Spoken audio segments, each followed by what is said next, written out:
Para unos, Nibiru es el planeta errante, la cuna de los Anunnaki, un cuerpo celeste que se dirige hacia la Tierra y que con su llegada, próxima en el tiempo, se desencadenará el apocalipsis. Es la vuelta a la Tierra de los dioses que vinieron del espacio. Sin embargo, para la comunidad científica, Nibiru simplemente no existe. Pero, ¿quién tiene razón? En este trabajo voy a ser objetivo y poner sobre la mesa datos contrastables para que seáis vosotros mismos los que obtengáis la respuesta. Respuesta que tiene que nacer de los datos aportados y no de las creencias de unos o el negacionismo de otros. Esto es la llave.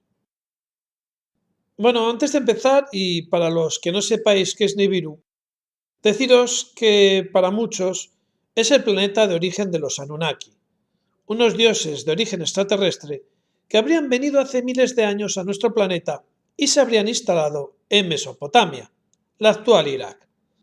Allí habrían explotado diversos recursos naturales, principalmente el oro. Dicho oro sería extraído en grandes cantidades para ser pulverizado en la atmósfera de Nibiru, con el fin de crear una especie de efecto invernadero que les protegiera de algún tipo de amenaza desconocida.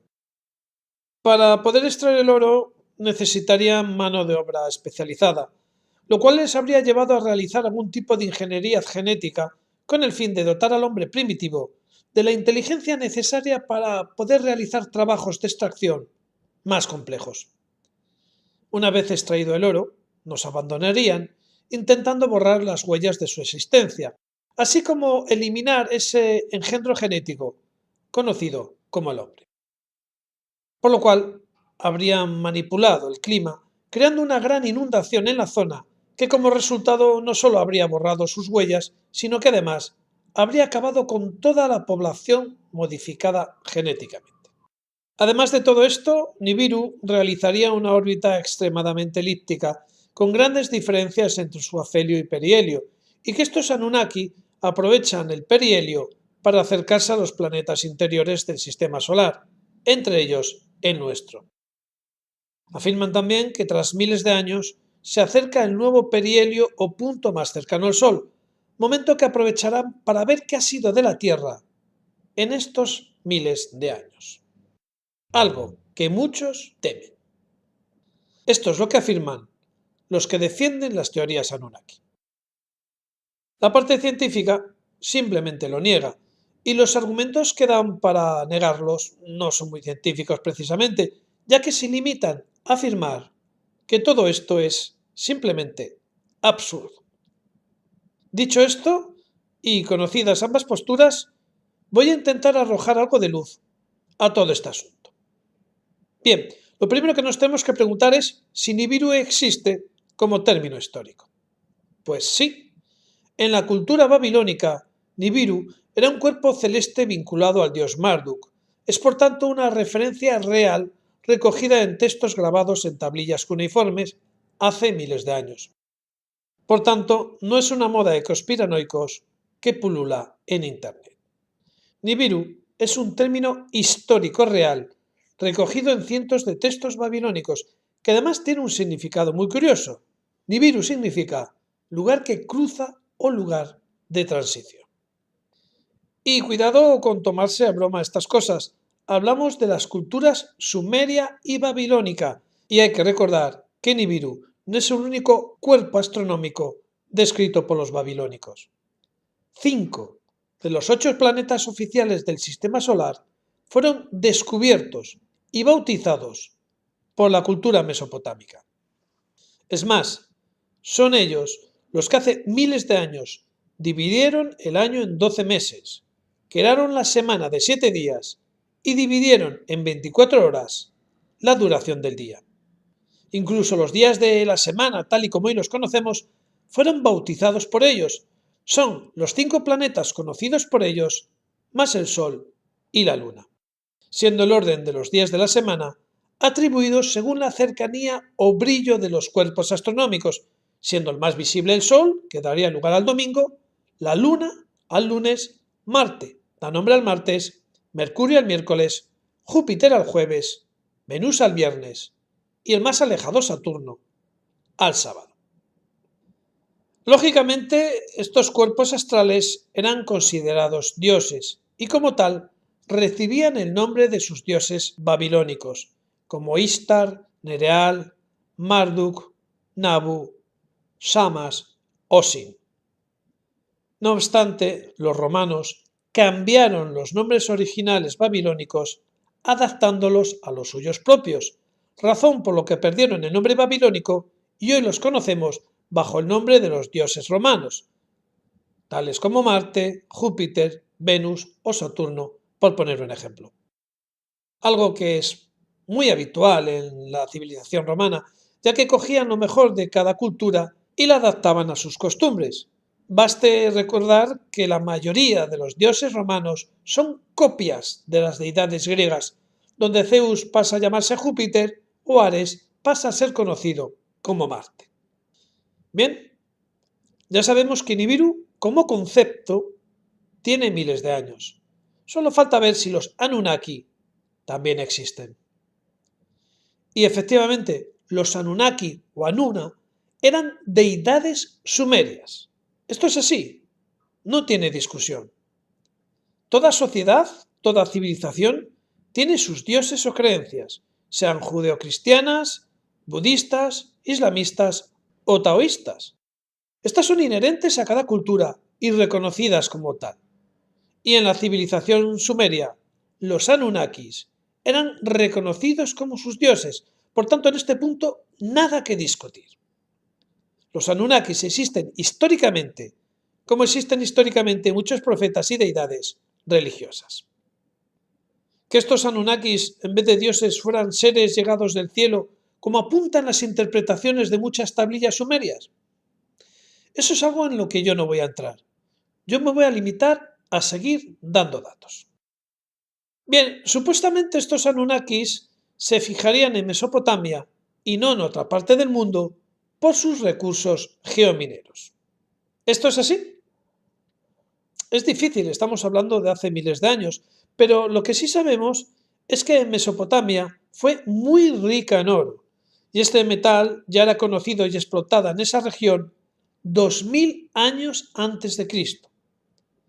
Y en dicho territorio se dieron muchos pueblos, como el fenicio, el persa o el armenio, que eran considerados los mayores productores de oro de la antigüedad, siendo muchos los historiadores que hablan de Persia como muy rica en metales preciosos. Por no hablar de los inventores de la moneda y el comercio, los fenicios, que se hicieron con gran parte de los productos y bienes de la cuenca mediterránea gracias a la gran cantidad de monedas de oro que podían acuñar. Por otra parte, los territorios actuales que copaban la antigua Mesopotamia son muy ricos en hidrocarburos, como el propio Irak, Kuwait o países limítrofes, siendo esta una de las regiones que más petróleo produce en el mundo. Estamos hablando de energía. A este oro y esta energía presentes en la zona hay que sumar los terrenos extremadamente fértiles que se encuentran entre los ríos Éufrates y Tigris. Dicho esto, pasamos a analizar otra de las piezas del puzzle, la presunta manipulación genética. Los que apoyan la teoría Anunnaki afirman que bajo la ingeniería genética se cruzaron homínidos con el fin de desarrollar seres más inteligentes que permitieran realizar tareas más complejas. Esto es lo que dice la leyenda. Veamos qué dice la historia. Lo que nos dice es que la civilización sumeria es posiblemente la civilización más antigua que se conoce. Estaríamos hablando de hace 6400 años antes de Cristo. Sin embargo, algunos restos arqueológicos de ciudades perdidas nos harían pensar en al menos 8000 años antes de Cristo. Es decir, hace más de 10.000 años. Y para ser una civilización tan antigua y ser la primera de la humanidad, tenía unos conocimientos que como mínimo sorprenden. Los sumerios fueron los que crearon la escritura, inventaron la rueda, Manejaban con destreza las matemáticas, creando incluso el sistema sexadecimal. Fueron los primeros en desarrollar leyes y legislaciones, algunas tan curiosas como la medicina legal, ya que regulaban la actividad médica, detallando honorarios, conocimientos para ejercer la profesión, horas de dedicación o incluso multas por negligencia, así como códigos deontológicos, llegando incluso a regular actividades como el aborto.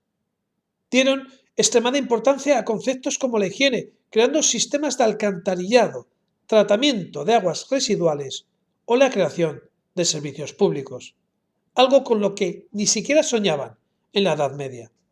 Poseían además unos conocimientos médicos increíbles, llegando incluso, según recogen numerosas tablillas sumerias, a operaciones quirúrgicas. Operaciones tales como amputaciones, trepanaciones, flebotomías, incluso, atención, operaciones de cataratas. Algo sorprendente en una civilización de hace casi 10.000 años. A esto hay que sumar el vasto conocimiento en fitoterapia, con más de 250 variedades de plantas medicinales. Prácticas tan modernas como la fisioterapia o la inseminación artificial ya eran usadas por los sumerios. Esto en cuanto a medicina, pero en astronomía no se quedaban atrás. Miles de años antes de que Copérnico elaborara su teoría heliocentrista, los sumerios ya sabían que la Tierra era redonda y que ésta, junto a los planetas, giraban alrededor del Sol.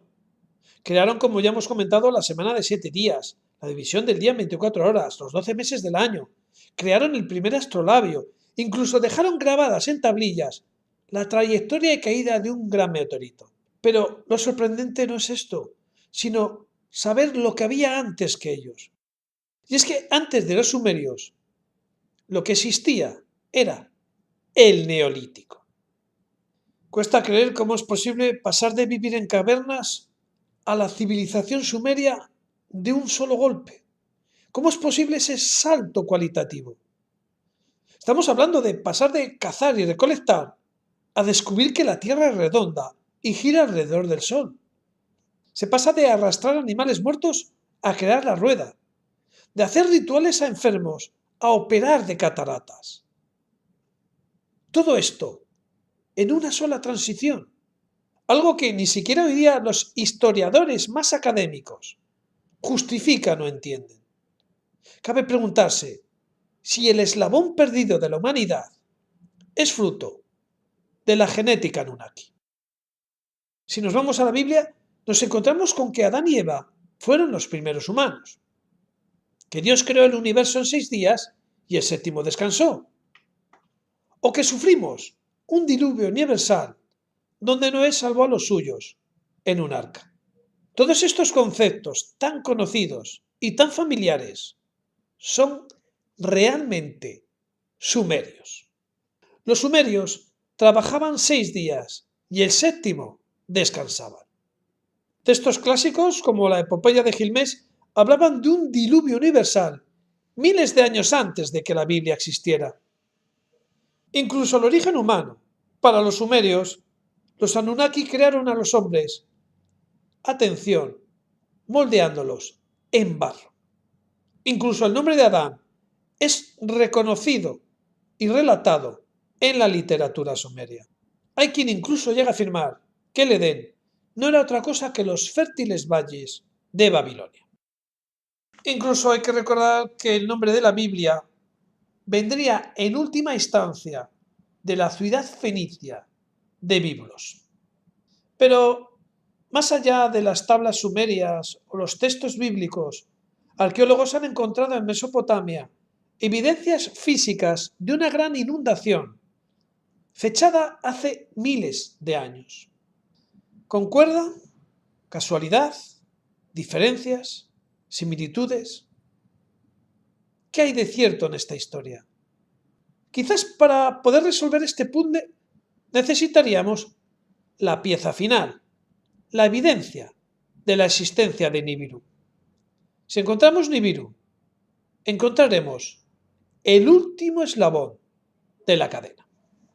Pero, ¿dónde está Nibiru? ¿Cómo es posible que los sumerios reconocieran 5 planetas de los 8 del sistema solar, incluso el movimiento heliocentrista, y a la vez descubrieran un planeta que no existe? Solo hay dos posibilidades: que se inventaran Nibiru, o bien que hoy día no fuera visible, pero hace 10.000 años sí. Pero ¿puede desaparecer del firmamento un planeta en ese espacio de tiempo? Físicamente no, pero visualmente sí. Un planeta de órbita extremadamente elíptica puede aparecer y desaparecer de la vista de la misma forma que aparece y desaparece a nuestra vista el cometa Halley. Todo depende de lo cerca que estemos de su órbita.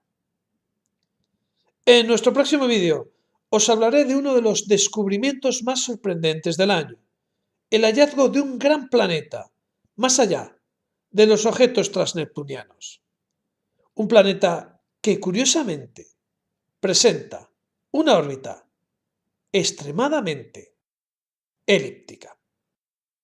No os perdáis la segunda parte de este trabajo, el sorprendente hallazgo del planeta 9. Si queréis ser los primeros en ver ese vídeo, no olvidéis suscribiros aquí, en la llave, para que podáis ser notificados a tiempo.